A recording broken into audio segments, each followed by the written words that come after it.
செய்திகள். 20 லட்சம் பேரை வாக்களிக்க விடாமல் தடுத்த அதிகாரிகள். திமுக அடுத்த 30 வருஷத்துக்கு ஓய்வெடுக்க போகுது. அமைச்சர் பட்டியல் ஃபேக். சிடிஆர் நிர்மல்குமார் அதிரடி பேட்டி. ஹலோ ஹலோ ஹலோ மக்களே, இது உங்கள் லோக்கல் லேக்கா. இன்னைக்கு ஏப்ரல் 25, 2026. தேர்தல் முடிஞ்சு ரிசல்ட்டுக்காக எல்லாரும் வெயிட் பண்ணிட்டு இருக்கிறப்போ தவக மாநில செயலாளர் சிடிஆர் நிர்மல்குமார் இப்போ ஒரு குண்டை தூக்கி போட்டிருக்காய் பாஸ். தேர்தல் ஆணையம் தேர்தலை நடத்துச்சா இல்ல அதிகாரிகள் நடத்தினாங்களான்னு சென்னை ஏர்போர்ட்ல வச்சு கிழின்னு கிழிச்சிருக்காரு. இதோ அந்த 7 அனல் பறக்கும் பாயிண்ட்ஸ்.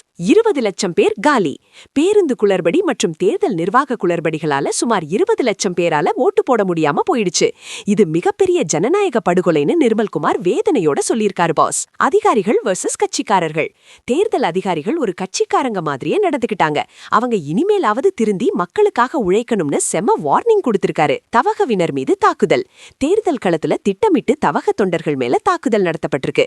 அமைதியான தேர்தலை ஆளுங்கட்சியினர் கெடுத்துட்டாங்கன்னு குற்றம் சாட்டியிருக்காரு. ஓய்வெடுக்கும் திமுக. மக்களை பத்தி கவலைப்படாம முதல்வர் ஸ்டாலினும் உதயநிதியும் ஓய்வெடுக்க போயிட்டாங்க. ஆனா திமுக தலைமை இனிமே அடுத்த 30 வருஷத்துக்கு ரெஸ்ட் எடுக்க வேண்டியதுதான்னு நக்கலா சொல்லிருக்காரு பாஸ். அமைச்சர் பட்டியல் ஃபேக். சோஷியல் மீடியாவுல சுத்துற தவக உத்தேச அமைச்சர் பட்டியல் முற்றிலும் பொய்யானது. அப்படி ஒரு ஆலோசனையே நடக்கல. கட்சி பேரை கெடுக்கவே இப்படி பரப்புறாங்கன்னு தெளிவுபடுத்திருக்காரு. இளைய வாக்காளர் எழுச்சி. வாக்குப்பதிவு அதிகரிச்சதுக்கு காரணம் இல்லை. காலையிலேயே தன்னிச்சையா திரண்டு வந்த இளைய வாக்காளர்கள் தான் காரணம்னு பூத் வாரியான ரிப்போர்ட்ட சொல்லியிருக்காரு. அரசியல் முதிர்ச்சி. தவகவோட வளர்ச்சியை பார்த்து பயப்படுறவங்க தான் இந்த மாதிரி தவறான தகவல்களை பரப்புறாங்கன்னு சிடிஆர் நிர்மல்குமார் காட்டமா சொல்லியிருக்காரு பாஸ். விவகாரம் நிர்மல்குமாரின் கருத்து. நிர்வாக குளறுபடி. 20 லட்சம் பேர் வாக்களிக்க முடியாமன் போனது. அதிகாரிகள் செயல்பாடு.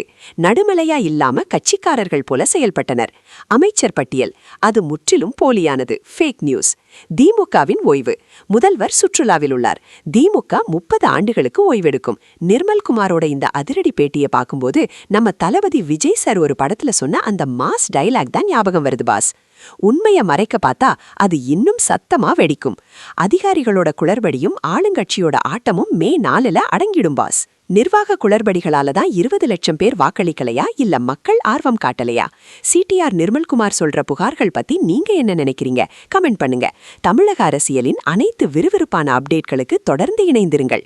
ஸ்டே டியூன்ட் வித் பிராண்டி செய்திகள். Stay tuned. உண்மையை லவுடா சொல்வோம், குயிக்கா சொல்வோம். This is Local Leka signing off. Keep watching. Bye bye. ஒரு விசில் போடுங்க பாஸ்.